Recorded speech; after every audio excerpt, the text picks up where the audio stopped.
안녕하세요. 오직예수TV 김자영입니다. 이번 주 교회를 통해 저에게 주신 하나님의 말씀은 골로새서 1장 18절, 요한복음 5장 19절에서 24절, 교회 이에 순종의 전문가로 살다 란 제목으로 말씀 전하셨습니다. 그는 몸인 교회의 머리시라. 그가 근본이시요 죽은 자들 가운데서 먼저 나신 이시니 이는 친히 만물의 으뜸이 되려 하심이요. 골로새서 1장 18절.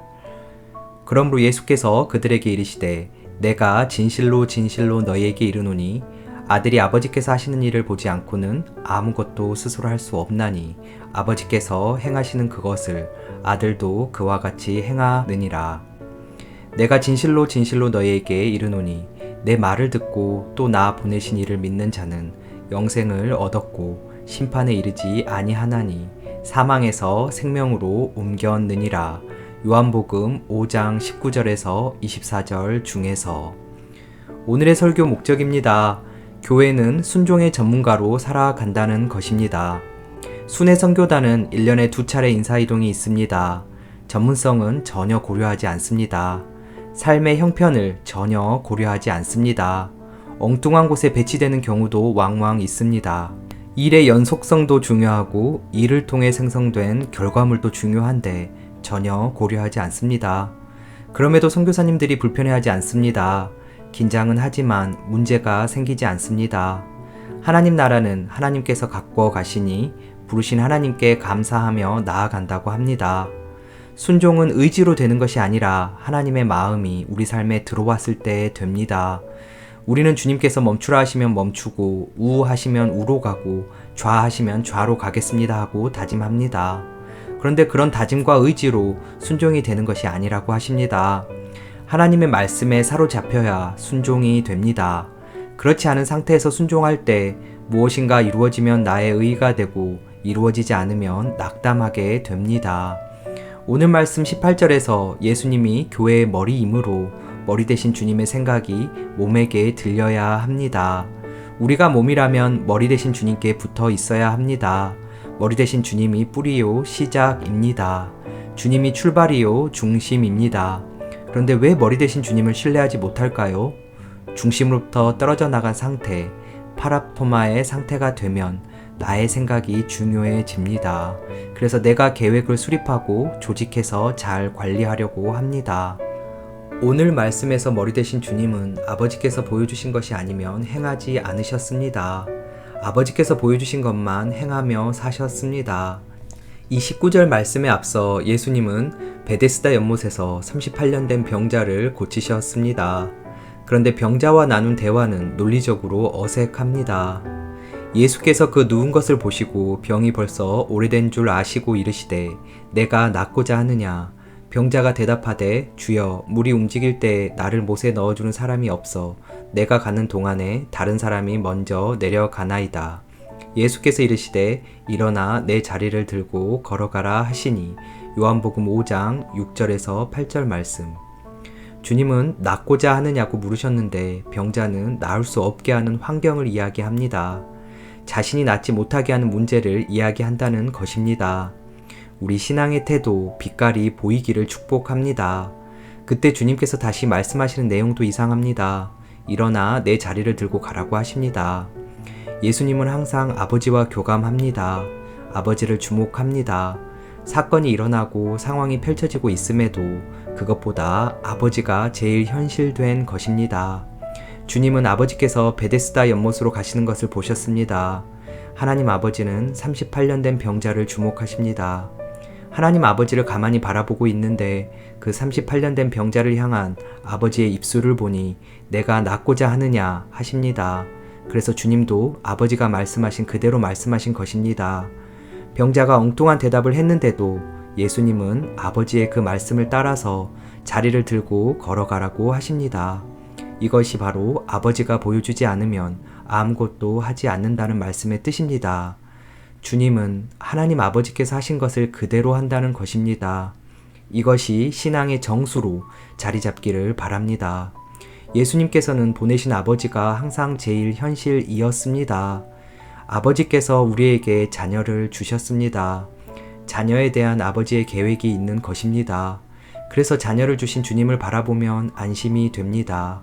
그런데 우리가 주님과 관계가 틀어지거나 독립된 존재로 살면 하나님 아버지의 생각을 알지 못합니다. 그럼 나의 의지, 나의 계획으로 자녀를 키우려고 합니다. 결국 자녀의 인생을 망칩니다. 삶의 자리, 직장, 사업도 마찬가지입니다. 주님과 관계 속에서 그것을 볼 수 있어야 합니다. 우리가 자연을 볼 때도 그것이 가능합니다. 안개가 올라오면 나무에 비치는 빛깔도 예쁘고 새소리도 아름답습니다. 그런데 자연 그 자체가 내 마음에 들어와 내 마음을 터치하려는 욕구를 십자가에 못 박아 보십시오. 그럼 자연에 와 계신 주님이 보입니다. 신비한 것입니다. 자연에 깃든 주님을 통해 자연을 보면 정말 황홀합니다. 모든 상황에서도 마찬가지입니다. 모든 갈등의 국면에서도, 모든 만남에서도, 모든 비즈니스 속에서도 마찬가지입니다. 욕구가 죽고 그곳에 와 계신 주님을 보기를 축복합니다. 아버지께서 하시는 것을 보지 않으면 아무것도 할 수 없습니다. 나의 뜻대로가 아니라 나를 보내신 아버지의 뜻대로 삽니다. 그런데 우리는 그것이 왜 안 되는가? 어떻게 해야 되는 것인가? 오늘 말씀 24절에서 보내신 이를 믿는 자는 영생을 얻었고 할 때 이 얻었고는 원어로 보면 현재형입니다. 심판에 이르지 아니하나니는 미래형입니다. 생명으로 옮겼느니라는 완료형입니다.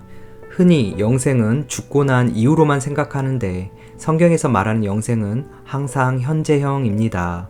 지금 영생을 가진 것입니다. 미래에 심판받지 않는 것은 현재의 영생을 얻었기 때문입니다. 지금 말씀하시는 주님의 말씀을 듣는다. 그것이 지금 영생을 얻은 증거입니다. 여기서 듣다라는 말은 원어로 아쿠오인데 말뿐만 아니라 얼굴과 분위기, 모든 것을 통해 듣는 것입니다. 모든 상황을 통해 아버지를 주목하는 것이 아쿠오입니다. 단순히 말씀을 잘 이해하고 잘 풀고 일을 잘하는 것이 영생이 아닙니다. 일의 연속성과 효율성도 아닙니다. 영생을 가졌다는 것은 지금 주님의 말씀을 듣고 순종하는 자리에 있는 것입니다. 영생을 소유하지 않으면 지속력이 없습니다. 주님께서 말씀하시는 곳에 내가 있습니다. 그것이 바로 영생을 가진 것입니다. 그러기 위해서는 먼저 말씀에 사로잡혀야 합니다. 말씀이 우리를 물어야 합니다. 말씀이 나를 물도록 주님을 주목해야 합니다. 영생은 영생과 결합할 때만 됩니다. 그 영생은 예수 그리스도입니다. 예수님이 아버지께서 하시는 것을 보지 않고는 아무것도 하지 않는다는 말씀은 예수님이 영생과 결합되어 있다는 뜻입니다. 아이 마음에 있는 엄마처럼 우리도 십자가에서 연합한 주님이 실제 되었다면 모든 상황에서 주님이 떠오를 것입니다. 그래서 어릴 때부터 신령한 젖을 사모하는 것이 맞습니다. 그게 바로 순종의 전문가로 산다는 뜻입니다. 전도서 5장 10절을 보면 은을 사랑하는 자는 은으로 만족하지 못하고 풍요를 사랑하는 자는 풍요로 만족하지 못한다고 합니다. 사랑은 마음이 가 있을 때 됩니다. 은을 사랑했는데도 은으로 만족하지 못하는 것이 인생입니다. 그래서 믿음의 사람은 어떤 사랑에도 속지 않게 해달라고 기도해야 합니다. 목회든 가정이든 자녀든 사랑하는 그것으로 만족하지 못한다는 것을 처음부터 깨닫게 하옵소서. 주님을 사랑함으로, 주님과 함께 거님으로 주님이 제일 현실될 수 있도록 날마다 나의 심령을 새롭게 하옵소서. 마음을 터치하는 것은 주님뿐이라는 고백, 순종의 자리마다 여러분이 함께 하기를 주님의 이름으로 축복합니다. 오늘의 말씀 결론입니다. 교회는 순종의 전문가로 산다는 것은 아버지께서 하시는 것을 보지 않고는 아무것도 하지 않으신 예수님처럼 교회도 영생이신 예수님과 연합함으로 모든 상황에서 주님이 떠올라 지금 말씀하시는 주님을 듣고 순종함으로 현재 영생을 가진 자로 살아간다는 것이었습니다.